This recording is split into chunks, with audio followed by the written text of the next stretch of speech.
Here with RV Optimizer, and we continue our search for our next RV. My friend Cameron from La Mesa RV here in Phoenix is taking us through another review to see what we can learn, and he's got another one to show us here. So I think this is the Tiffin, Cameron? Yep, the new Tiffin Wayfarer. It's a 2026 model. It is the XLW floor plan, so it's going to have the twin beds. Does have a split bathroom, and then it's going to have a gear garage in the back, which is one of the more popular features today. Perfect. And nice feature on this one, which is kind of becoming the industry standard, is you're going to get that large gear storage garage area in the back, which just gives you a ton of extra storage space, which is always at a premium with these shorter Sprinter models. Tiffin, great company, extremely higher end. You're going to get full body paint, fiberglass roof.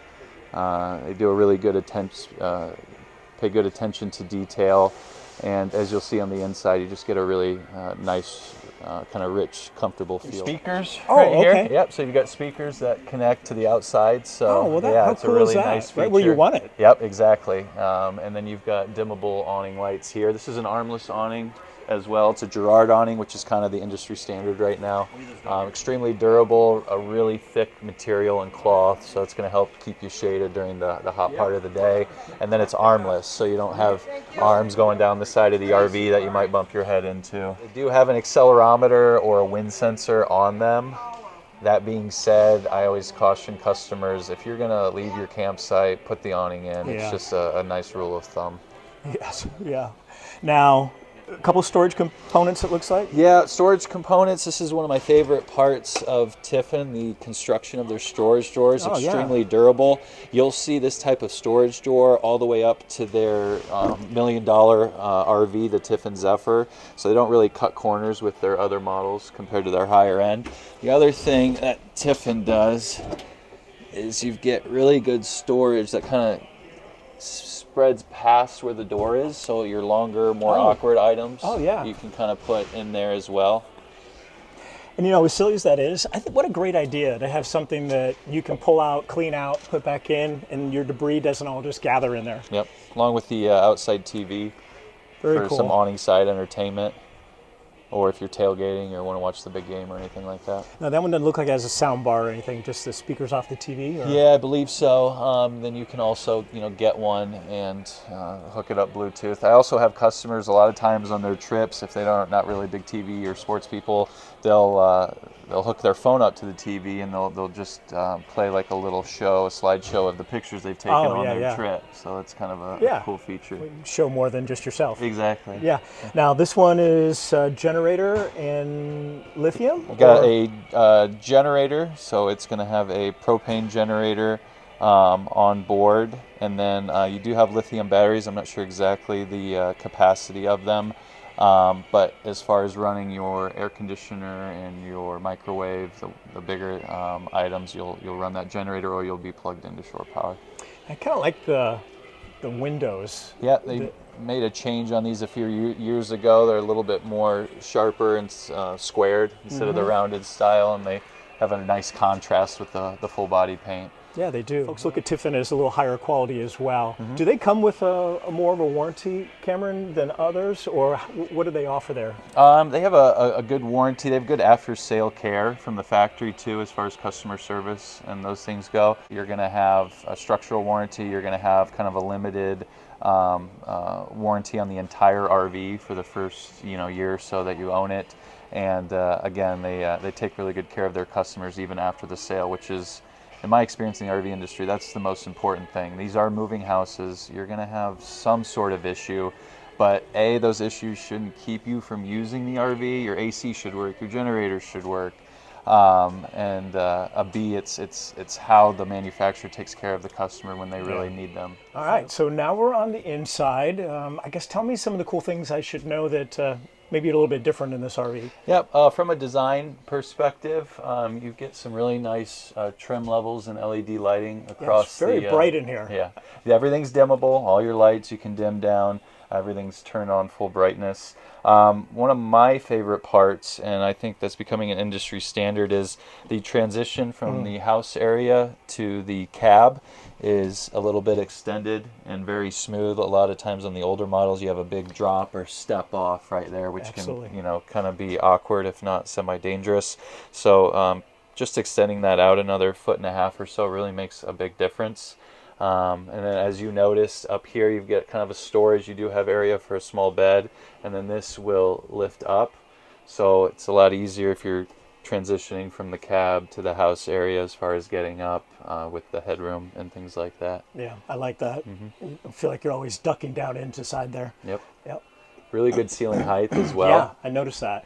And I noticed, which is one of the reasons I like the Mercedes, because on the Fords, they tend to be much lower, don't they? Yeah, and you're going to ride a little bit lower too as well. This you're going to sit up a little bit taller. You can see traffic. If you're on the freeway, you can see if there's, you know, an issue up ahead that you need to get off early and you know, beat the traffic, that sort of thing too. Yeah. Looks like some very comfortable lounge chairs here. Yeah, extremely comfortable theater seats. You can show them how that extends out. You can tell them how comfortable it is compared to what you typically get from other entry-level models or companies that might try to cut back a little on the cost. I know, right? I don't know what you call that material, but it's kind of like an ultra leather. Yeah. Real leather is going to like crack and fade, and so these ultra leather, it's extremely durable. It's made to be you know, sat in or lived in essentially. It's made for pets and their claws. It's made for stains. It's just a durable material that you can clean and keep fresh. And it's very comfortable. Now the fridge looks a little small. A little small, a little thinner. It's also a little bit taller.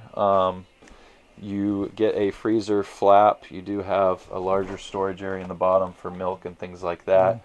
In my experience, I know a lot of people, the size of the fridge is a big deal, but if you plan accordingly and, you know, Tetris kind of put all the stuff in there at a good angle, I found that you can still pack and buy for a week or two at a time.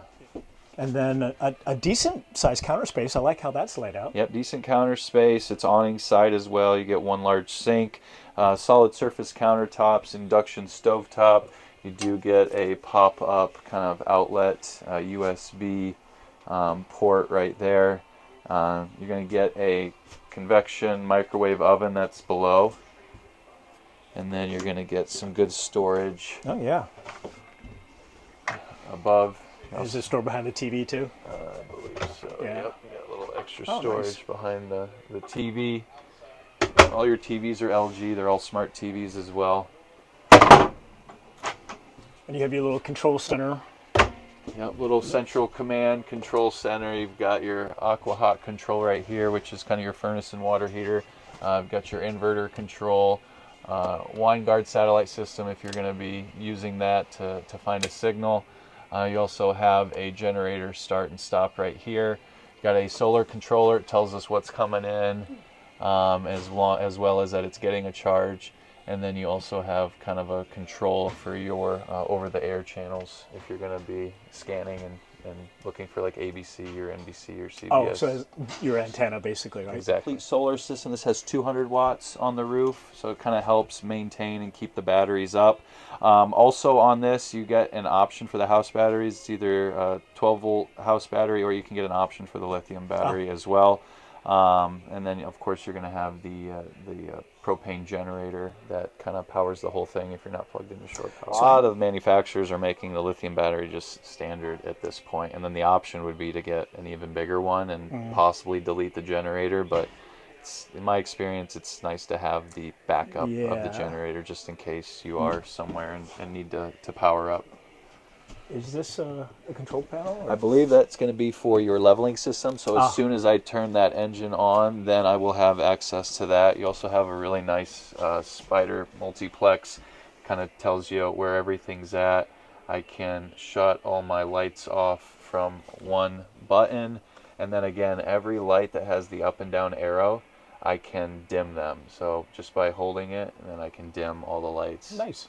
Yeah, it's a really nice feature. So you don't do that for every individual light. Yeah, and then you can have it set to where you want it to be, and it'll just turn on and keep it there. It's also an app for your phone. One of my favorite features is this Vega Touch Mira app.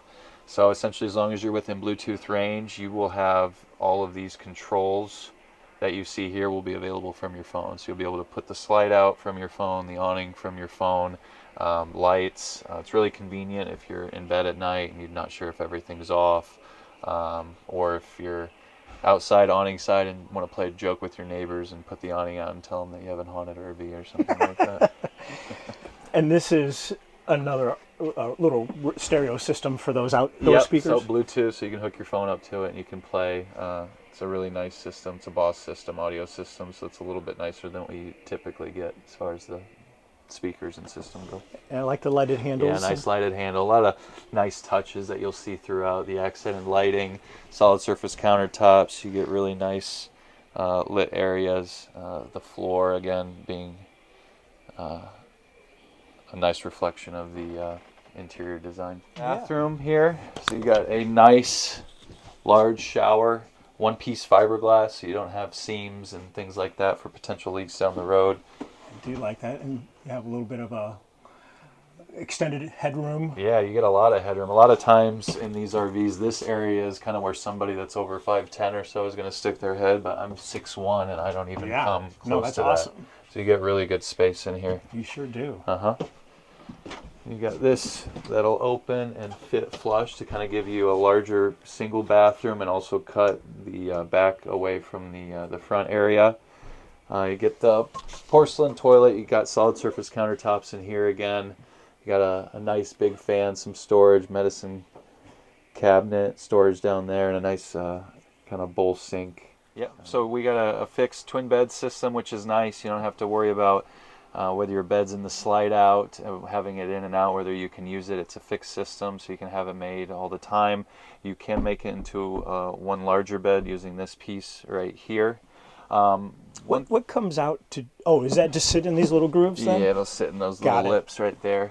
One other feature that this has that some of the other twin bed floor plans don't is you do have a back window, which is kind of nice. Sometimes they'll just have the side windows, but having the back window is nice, especially if you're at a nice campsite or if you're dry camping and up against the lake or something like that. Exactly. On those nights where just the air flow by itself is enough. Good storage that comes all the way around up top. Also, a lot of times you'll have TVs mounted to the wall, which kind of eats up the bed space. Tiffin has kind of made a area that the TV can fold back into, so I can still have plenty of room to sleep. Again, I'm 6'1", and I still have a few inches down there. Yeah. It's really good use of space. Yeah, it is. No, it does feel good back here. It doesn't look like the under storage is as much as in some of the other ones we were in. Not as much as some of the other ones. You're still going to get kind of larger areas, but not maybe as many actual storage spaces. But it's still, as far as the amount of space, it's still pretty comparable to the other manufacturers as well. So MSRP on this specific model is $250,754. We have a very substantial discount all the way down to $169,998. It's over 32% discount from MSRP, which if you've done any research is a really good number. And then if you know anything about Tiffin, they're typically around the 20% discount range. So this is actually a phenomenal deal towards the end of the year on a new 2026 Wayfarer. Okay. Well, I think I kind of like the layout. It is different than the one we're trying to compare it to on the Leisure. Yep. But there are some things I definitely like in this, and we'll have to think about that a little bit more. So, but no, Cameron, thanks for taking us through this. Awesome. I appreciate you sharing what you know about these with us and giving us one more thing to think about as we think about which of these we're going to be seriously moving on to that next step with as well. So, as always, if there's anything that you have questions about, Cameron's here to help you just like he's helping us. So don't hesitate to reach out if you can. Yep, you can call me, text me. My number is 574-849-6550. I've been with La Mesa RV over 12 years. I'm from Elkhart, Indiana, where most of the RVs are manufactured and built.